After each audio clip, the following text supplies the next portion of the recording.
പൊടി പെണ്ണ 10 മിനിറ്റിൽ ഉണ്ടായി. വെച്ചാൽ ഞാനും അതിൻ്റെ ലിറിക് റൈറ്റർ ജോസഫ് വിജീഷ് എന്ന് പറഞ്ഞിട്ടുള്ള ആളാണ്. അത് കഴിഞ്ഞിട്ടാണ് ഇവൻ എൻ്റെ അടുത്ത് പറയുന്നത്, അളിയാ എൻ്റെ അടുത്തൊരു പാട്ടിൻ്റെ ഐഡിയ ഉണ്ട്, ഞാൻ ഈ ഒരു ഐഡിയ വേറൊരാൾ ഒരു മ്യൂസീഷ്യൻ എടുത്ത് പറഞ്ഞു, അവൻ സ്റ്റുഡിയോ ഒന്ന് പുറത്താക്കി. അതെന്താണ് ഐഡിയ? പണവും പ്രതാപവും നമുക്ക് എന്തിനാ, പുട്ടുണ്ടല്ലോ പുട്ടിൻ പൊടിയുണ്ടല്ലോ, വാ പുട്ടേവാ പുട്ടിൻ്റെ പൊടിയോ. അത് കേട്ടപ്പോൾ തന്നെ എനിക്ക് ഇൻസ്റ്റന്റ് കണക്ട് ആയി.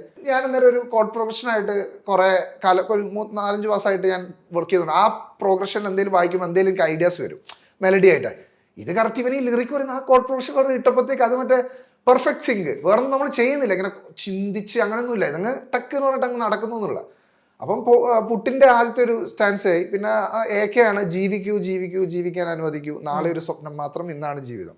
അത് നമ്മുടെ അന്നേരത്തെ ഒരു ലൈഫ് സിംബമായിരുന്നു. അപ്പോൾ ആൾക്കാരൊക്കെ എന്താണ് നിങ്ങൾ കോളേജ് കഴിഞ്ഞിട്ട് ജോലിക്കൊന്നും കയറുന്നില്ല, നമ്മളിങ്ങനെ പാഷൻ ഫോളോ ചെയ്യുന്നു എന്നൊക്കെ പറഞ്ഞ് ഇറങ്ങുന്നു.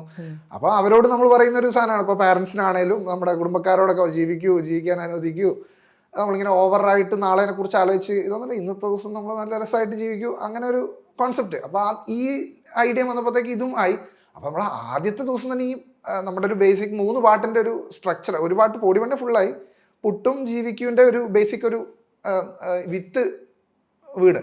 അപ്പോഴും നമ്മളിങ്ങനെ ഭയങ്കര കൊള്ളാല, സിനിമ ചെയ്യുന്നു, സിനിമ ചെയ്യാത്ത സമയത്ത് നമ്മൾ പാട്ടുണ്ടാക്കി ലൈവ് ഷോ ചെയ്യുന്നു, ലൈഫ് കൊള്ളാന്നൊക്കെ പറഞ്ഞിങ്ങനെ ആ ഒരു രീതിയിൽ പോവുമായിരുന്നു.